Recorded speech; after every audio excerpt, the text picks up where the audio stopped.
Assalamualaikum warahmatullahi wabarakatuh. Waalaikumsalam.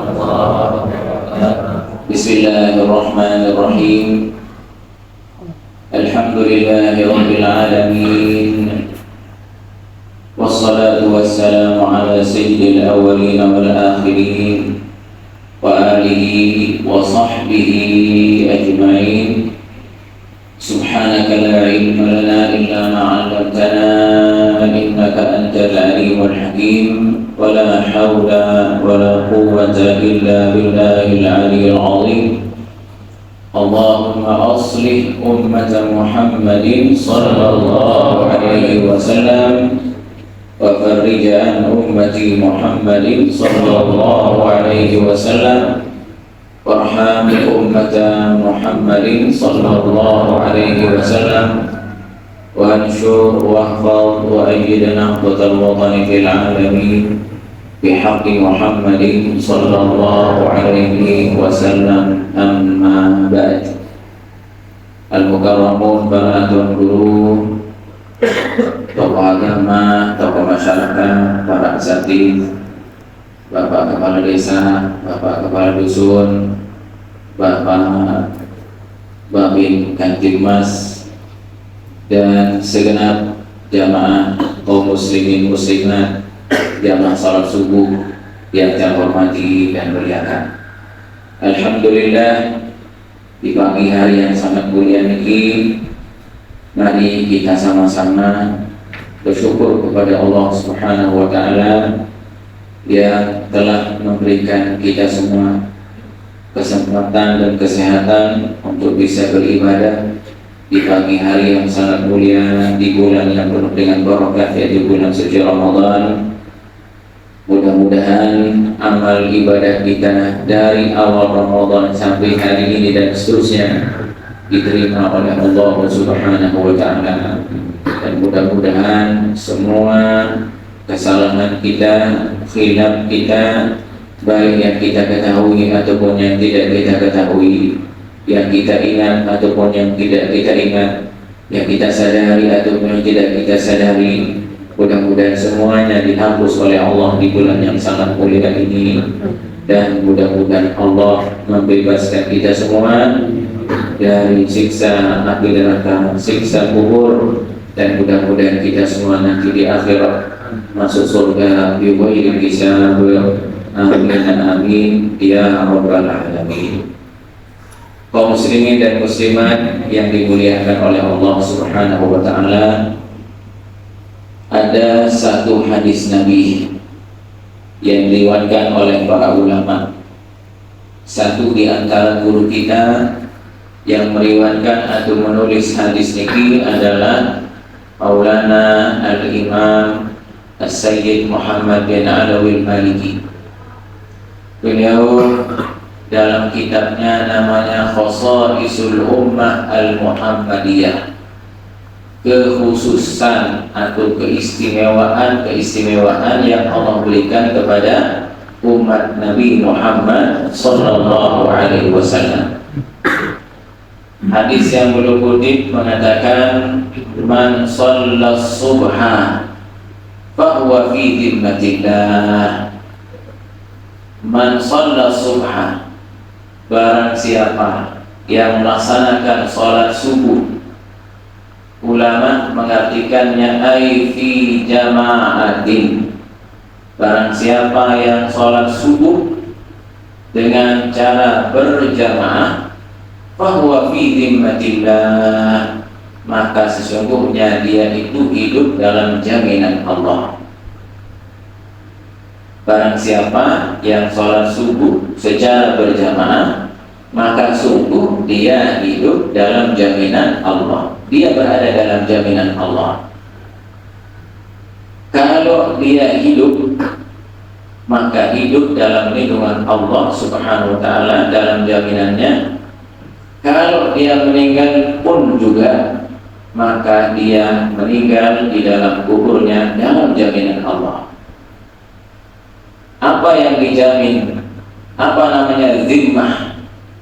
Searah zimmah ini tanggung jawab penuh Jaminan Allah penuh kepada siapa? Kepada orang yang melaksanakan ibadah sholat subuh secara berjamaah. Allah menjamin dalam arti yang seluas-luasnya. Nah, sehingga dulu ada penguasa yang sangat zalim, terkenal kezalimannya ini. Namanya Hajjaj bin Yusuf As-Saqafi. Di masa nikah dengan negara hidup tenang isi. Pokok salah sedikit dengan mati. Salah sedikit dibunuh. Salah bahasa mati masih. Salah uling raus kecil, baik dalam nahwunya, sorabnya, selama dikau dengan dalil yang kuat tentang kebenaran ucapannya, matinya dah. Subhanallah. Bahkan ini di satu tempat dia membunuh sampai 2000 orang. Isi jahat namanya Hajjaj bin Yusuf As-Saqafi. Tapi kalau dia tahu bahwa orang tersebut sholat subuhnya secara berjamaah, dia berani ganggu. Tidak akan berani dia ganggu. Kenapa? Karena dia takut dengan zimmatullah, dengan jaminan Allah. Dia meyakini, dan itu dalam hadis juga disebutkan, bahwasanya barang siapa yang mengganggu orang yang sholat subuh berjamaah, maka pasti Allah Subhanahu wa Ta'ala yang akan membalasnya, akan menghukumnya, akan mengancamnya. Ia kan bahwa fi zimmatillah. Jadi namun gawe subuh secara berjamaah, maka yakin hidup kita dijamin oleh Allah. Seandainya meninggal juga dia akan dalam jaminan Allah Subhanahu wa Ta'ala. Alhamdulillah di pagi jam niki jam 2 sami boleh hadir di pagi niki untuk kita sama-sama melaksanakan ibadah sholat subuh secara berjamaah. Alhamdulillah makin niki kita hadir bersilaturahim di Masjid Bertong yang nama masjidnya adalah Jawahirul Qulub. Jawahir itu artinya mutiara mahal, jauhar, mutiara yang termahal namanya jawahir. Al-Qulub, hati maliki, berarti maknanya adalah isi hati yang terbaik. Ya, mudah-mudahan dengan sebab kita sholat subuh di tempat ini, Allah mengisi hati kita dengan kemuliaan. Allah mengisi hati kita dengan keimanan dan ketakwaan, keikhlasan, keyakinan, keistiqomahan, ketawaduan, kewaraan, kesabaran, kesyukuran, dan mudah-mudahan Allah Subhanahu wa Ta'ala memberikan kita keberkahan di pagi hari ini. Amin amin ya rabbal alamin. Jamaah yang dimuliakan oleh Allah Subhanahu wa Ta'ala, ya alhamdulillah di pagi ini kita berusaha bisa sholat subuh di tempat niki dan sekaligus bersilaturahim. Niki yang pertama. Yang kedua, ketika kita hadir di masjid, itu artinya kita sedang menjadi tamunya Allah. Jadi tablu sami sedang menjadi tamunya Allah. Maka orang yang menjadi tamu itu pasti mulia. Di dalam hadis dijelaskan bahwasanya Allah Subhanahu wa Ta'ala sangat gembira menyambut tamu-tamunya di masjidnya. Lebih dari kegembiraan kita menyambut keluarga kita yang sudah lama musafir ke tempat yang jauh. Misal anak keluarga terlumba haji, pimen oleh santer si senang dan sambut. Ternyata Allah lebih daripada itu. Artinya Allah ridha ketika melihat hamba-hambanya datang ke masjid untuk memenuhi Baitullah atau rumah-rumah Allah, rumah Allah. Nah, ketika seorang menjadi tamu, maka ya Mas rahimahullah, kemuliaan tamu itu adalah in sa'ala u'tiyah, jika dia minta maka pasti diberi. Sehingga doa-doa tiap kami di masjid selesai sholat itu adalah doa yang mustajabah atau mustajab, dakwah mustajabah. Itu doa-doa yang dikabulkan oleh Allah Subhanahu wa taala. Ya, oleh karena itu ya Mas rahimahullah, kapanpun kita sholat berjamaah, jangan sekali-kali meninggalkan tempat kita sholat itu sebelum kita berzikir dan berdoa. Zikir juga, berdoa juga. Apa yang kita baca marah bacaan biasa itu. Ya, baca lamun subuh, ingat jam setengah, ada beberapa bacaan yang sangat penting. Yang pertama, dulu ada seorang sahabat di Arab subuh jamaah, lagi lingsir, wah bongkok dikidatan berjunjang ke baginda Rasulullah SAW. Nabi bahasa niki, ya Rasulullah, qad raqa'auni, tolong kaji niki wah lemah, tenaga kaji wah kurang, alimni amalan yanfa'uni di dunia wal akhirah. Ya Rasulullah, ajarkan saya satu ilmu yang bermanfaat dunia akhirat, dan jangan ilmu yang panjang-panjang di kemampuan amalan ya Rasulullah. Akhir Nabi bahasa Rasulullah SAW, baca ini 3 kali setiap kau selesai sholat subuh. Subhanallah wa bihamdihi, subhanallahil azim wa bihamdihi, wa la hawla wa la quwwata illa billah. Niki suruh baca si Nabi 3 kali. Subhanallah wa bihamdihi, subhanallahil azim wa bihamdihi, wa la hawla wa la quwwata illa billah. Baca 3 kali. Nabi mengatakan, tu'afa, kau akan bebas minal ama, dari penyakit mata, wa minal baras, dari penyakit baras penyakit kulit sakrat, wa minal falij, dari penyakit stroke. Ya, dari niki penyakit berat ini Mas namanya penyakit mata, penyakit kulit, penyakit stroke. Ya, nanti dia Mas namanya, Masya Allah, sekedi-kedi lumpuh dengan mulai sehat-sehat, lumpuh sekedi-kedi terjangkit penyakit berat. Rasulullah SAW menyarankan kepada orang tua ini membaca Subhanallah wa bihamdihi, subhanallahil azim wa bihamdihi, wa la hawla wa la quwwata illa billah. Hanya 3 kali. Ya, 3 kali. Sudah kau aman dari penyakit berat.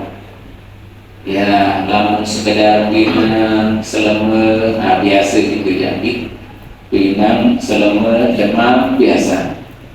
Jangankan yang berusaha, Nabi sendiri demam. Nabi ada sungkan. Bahkan Nabi lamun demam ke 2 kali lipat demamnya orang biasa. Lalu sahabat bertanya, ya Rasulullah, kok belum niki demam ke? Panas ya Rasulullah, panas nunggu 2 kali lipat. Jawaban Nabi, oh iya, karena pahala saya lebih besar. Oke, pahala Nabi belian. Jadi lamun sekedar demam, panas, selemet biasa nih. Bahkan dalam hadis Nabi bahasa humma sa'atin tukaffiru dzunuba sanah. Humma yaumin, umma yaumin tukaffiru dzunuba sana. Demam sehari itu menghapus dosa kita setahun. Nabi lamun ingat ini demam sejeluh dosa setahun ini hapus ya Allah.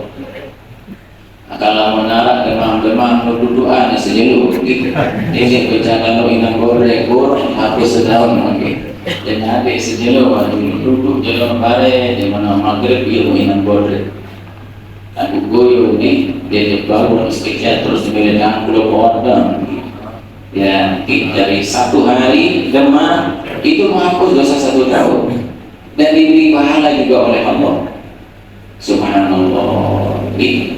Nah, sekolah ini bisa berat-berat. Nah, untuk menjaga badan kita dari penyakit berat, baca Subhanallah wa bihamdihi, Subhanallahil azim wa bihamdihi, wa la haula wa la quwwata illa billah. Ya, alat peromboh sikit Nabi. Tambah dengan ini kata Nabi, Allahumma hdini min indik wa afid alaina min qadayin fadlik wa anshur alayya rahmatak wa anzil alayya min barakatik. Nabi itu ingin harus dikira Subhanallah wa bihamdihi, Subhanallahil azim wa bihamdihi, wa la hawla wa la quwwata illa.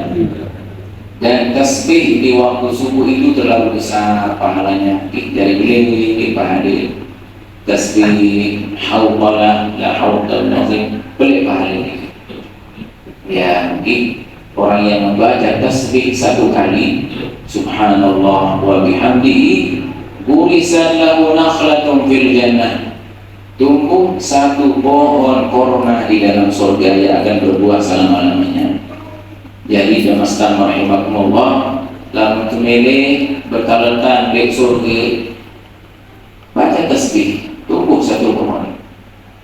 Ia bahasa Nabi Ibrahim, wahai Rasulullah, wahai Muhammad, berikan kabar kepada umatmu bahwa tanah surga itu subur dan harum. Jadi namun tanah surga subur dan harum, maka fa'aksir min qirasiha, berbanyak tanaman-tanaman surga. Nabi begituan tiba Nabi Ibrahim, wahai Nabi Ibrahim, apa yang menjadi tanaman surga? Beliau mengatakan Subhanallah wa bihamdihi. Sudah tumbuh satu pohon di dalam surga. Subhanallah di jam setengah rahimahullah. Begitu mudah. Apalagi di bulan suci Ramadan, satu tasbih kita baca itu akan dilipat gandakan oleh Allah 1000 kali. Ya, dari niki bacaan selesai sholat subuh. Yang kedua, bacaan selesai sholat subuh yang secara khusus disebut oleh Nabi dalam hadis, La ilaha illallah wahdahu la syarika la, lahul mulku wa lahul hamdu yuhyi wa yumiitu wa huwa ala kulli syai'in qadir. Niki dibaca 10 kali, tetapi sebelum merubah cara duduk. Jadi teman rubah cara tokol niki, jadi marah ke satu tokol tahiyat. Subhanallah la ilaha illallah wahdahu la syarika la, lahul mulku wa lahul hamdu yuhyi wa yumiitu wa huwa ala kulli syai'in qadir. Keistimewaannya apa? Satu, dicatat atau diberi pahala oleh Allah Subhanahu wa taala 10. Jadi Allah Subhanahu wa taala beri pahala 10, bukan pahala kecil. Karena tidak ada pahala itu kecil. Dinara pahala nukudi. Al-Maghfurlah kalau masih mengatakan tidak ada pahala itu kecil. Betahin kalau tersebut di Quran, di dalam Al-Quran setiap Allah menyebut pahala pasti di sana ada kata-kata azim, ajrun azim, ajran kabira, pahala yang agung, pahala yang besar, ajran karima, pahala yang mulia. boleh pahala. Nah, orang yang baca la ilaha illallah 10 kali diberi pahala 10 besar oleh Allah. 10 diberi pahala besar 10. Yang kedua, dihapus dosanya 10. Yang ketiga, diangkat derajatnya 10 derajat oleh Allah. Yang keempat, Allah Subhanahu wa taala akan menjaga imannya hari itu, tidak akan mampu digoda oleh syaitan. Yang kelima, Allah Subhanahu wa taala akan menjaga dia dari semua macam bahaya. Amal hidup negeri, namun baca la ilaha illallah wahdahu la syarika lahul mulku wa lahul hamdu yuhyi wa yumiitu wa huwa ala kulli syai'in qadir.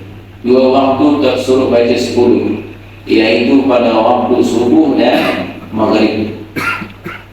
Apalagi maghrib, ya, di dalam kitab, dalam hadis disebutkan Allah akan memberikan dia pengawal maslahah pun, itu malaikat-malaikat yang membawa senjata, subhanallah, dan terkawal si malaikat dia pun lupa kalau dia baca la ilaha illallah wahdahu la syarika lahul mulku wa lahul hamdu wa yumiitu wa huwa ala kulli syai'in qadir. 2 waktu niki, yaitu waktu subuh dan waktu maghrib. Nah, jamaah yang dimuliakan oleh Allah Subhanahu wa taala, itulah sebabnya selesai sholat Nabi pun, subuh, zuhur, asar, maghrib, isya, jangan meninggalkan tempat kita duduk kecuali setelah kita berzikir dan berdoa. Ya, Nabi sebab karena di antara doa yang tidak akan ditolak oleh Allah adalah doa kita selesai sholat fardu. Apalagi ini bulan suci Ramadan, subhanallah. Dan ini bulan yang sangat istimewa, bulan yang sangat mulia, di mana bulan Ramadan ini yang pertama nafas kita Allah Subhanahu wa taala jadikan nafas kita harum. Jadi nafas niki di bulan puasa sengeh niki, betul sengeh di sisi Allah.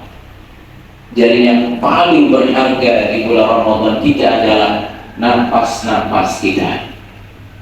Ya, disebut dalam hadis dibagi dari Rasulullah SAW, la khalufu fami shaim atyabu indallahi min rihil misk. Sungguhnya nafas kita di bulan suci Ramadan itu lebih harum dari apa yang paling harum. Dan mulai di zaman Nabi yang paling harum namanya al-misk. Misk ini kasturi, itu minyak harum yang terkenal. Ternyata nafas kita di bulan puasa itu lebih harum dari kasturi, lebih harum dari yang paling harum. Sehingga jemaah sekalian rahimakumullah, para malaikat kagum banget kapan di saat orang-orang yang berpuasa dibangkitkan dari kuburnya nanti. Ya Allah, kapan akan dibangkitkan? Setelah malaikat Israfil meniup trompetnya yang kedua kali. Ya, dari malaikat Israfil akan meniup trompet 2 kali. Trompet yang pertama begitu ditiup, itu memusnahkan, mematikan semua yang hidup. Tidak ada yang hidup kecuali Allah dan malaikat yang dikecualikan. Lalu alam ini sepi dan ada hidup. Barulah malaikat Israfil meniup yang kedua kali. Bila jarak antara tiupan pertama dan kedua, di dalam tafsir Jalalain, Imam Jalaluddin Al-Mahalli menjelaskan bahwasanya jarak antara tiupan pertama dan kedua yaitu sekitar 40 tahun. Jadi mulai alam ini sepi dong. Alam ini akan sepi dari makhluk hidup. Yang hidup saat itu hanya Allah Subhanahu wa taala. Nah, setelah tiupan yang kedua, barulah akan hidup, akan dibangkitkan semua yang sudah meninggal dunia tanpa kecuali. La ilaha illallah. Dan tidak ketinggalan yang paling mulia akan dibangkitkan adalah Nabi kita Muhammad sallallahu alaihi wasallam dan umatnya. Nah, di saat ketika dibangkitkan mulai harum umat Nabi Muhammad sallallahu alaihi wasallam. Malaikat bertanya, apa yang menjadikan napas kalian harum? Nabi jawaban, oh ini adalah napas-napas kami di bulan suci Ramadan. Nah, dia perlu dijaga di jamasnya nafas kita di bulan suci Ramadan. Bagaimana kita harumkan nafas kita di pertama baca Al-Quran. Yang mampu baca Quran sebanyak-banyaknya, sesering-seringnya, sekuat-kuatnya. Tak mampu baca Quran 1 juz, 2 juz silahkan. Yang mampu baca Quran 5-6 juz sehari sangat bagus. Bahkan di kalangan ulama arah saat tamatan Quran bilang bilang malam, ada 2 hari sehari, 2 hari semalam juga 4 kali. Ada di kalangan ulama yang mampu menamatkan Al-Quran 8 kali sehari semalam. Kalau tersebut simak Nawawi di dalam kitab Al-Azkar. Lagu ini kejap karomahnya. Al-Imam Syafi'i, beliau mengamalkan Al-Quran di setiap sholatnya. Di setiap sholatnya di dalam bulan Ramadan, beliau mengamalkan Al-Quran 60 kali dalam sholatnya. Kembali fasihnya Imam Syafi'i, ini salah Imam Syafi'i. Jadi 2 rakaat sholat Imam Syafi'i mengamalkan Al-Quranul Karim. Bagi kamu usai makin akhir zaman, aku lagi lingsir-lingsir. Nabi terbaca, dia selalu menyampaikan, namun dia mampu baca Quran, dia sempat baca Quran, mungkin karena usia atau mungkin karena kesibukan, maka perbanyaklah membaca suratul Ikhlas. Baca terus, perbanyak qul dikit. Ya, setiap bergerak kapan saja baca Bismillahirrahmanirrahim. Qul huwallahu ahad, Allahu samad. Qul huwallahu ahad, Allahu samad. Ya, dulu ada di zaman Rasulullah SAW yang selalu baca suratul Ikhlas. Terus setiap bergerak, setiap duduk, kapan saja kudu baca. Dan pada satu saat sahabat ini namanya Muawiyah bin Muawiyah meninggal. Pas dia meninggal, kota Madinah pada saat itu bergerak sepi. Kembali karena baginda Rasulullah SAW sedang musafir. Dia akan perang dari Madinah sepi, hanya berapa orang sesuruh penjaga si Nabi. Ternyata di saat itulah dia meninggal. Ternyata turun malaikat Jibril memberitahu Rasulullah SAW, ya Rasulullah, seorang sahabatmu mungkin meninggal, namanya Muawiyah bin Muawiyah. Dia meninggal, Madinah kehidupan sepi. Tapi sekalipun demikian, Allah Subhanahu wa Ta'ala memerintahkan 70.000 malaikat menyolatinya. Turun beton dasar 1.000 malaikat menyolati Muawiyah bin Muawiyah. Lalu Nabi mengabdi, Masya Allah, Nabi ibadah dengan itu. Apa amalannya? Nabi basir malaikat Jibril, Allah Subhanahu wa Ta'ala mencintainya karena dia adalah orang yang paling banyak membaca suratul Ikhlas. Jadi pilihlah bergerak. Bismillahirrahmanirrahim. Qul huwallahu ahad, Allahu samad, lam yalid wa lam yulad wa lam yakul lahu kufuwan ahad. Dia baca. Ternyata itulah yang menjadikan dia dicintai oleh Allah Subhanahu wa Ta'ala. Di bulan suci Ramadan yang sangat mulia niki, mari nafas yang harum yang Allah berikan kepada kita semua, kita harumkan lagi dengan banyak membaca Al-Quran. Dan bagi yang tidak sempat, sering-seringlah membaca suratul Ikhlas. Jaga nafas kita niki, jangan sampai dikeruhkan dengan ucapan-ucapan yang kurang bagus. Paling bahaya dalam puasa ini gibah yang namanya gibah. Gibah niki menyebut kekurangan orang lain. Terkadang kita sadar, ya Allah, itu paling berat ini. Terkadang kita kurang tidak sadar bahwa kita sedang menyebut kekurangan orang lain. Masya Allah, kalau jamaahnya digunakan oleh Allah Subhanahu Wa Taala, alhamdulillah. Makin ini kita sedang berada di hari yang ke-6. Mudah-mudahan puasa Ramadan ini bisa kita kerjakan dengan sempurna sampai akhir Ramadan, dan mudah-mudahan Allah mempertemukan kita lagi dengan bulan suci Ramadan pada tahun yang akan datang dalam keadaan sehat walafiat. Amin, amin, amin ya rabbal alamin. Al-Fatihah. Bismillahirrahmanirrahim. Shiratal ladzina an'amta 'alaihim ghairil maghdubi 'alaihim waladdallin. Amin, amin ya rabbal alamin. Wallahul muwaffiq wal hadi ila sabil rasyad. Wassalamualaikum warahmatullahi wabarakatuh.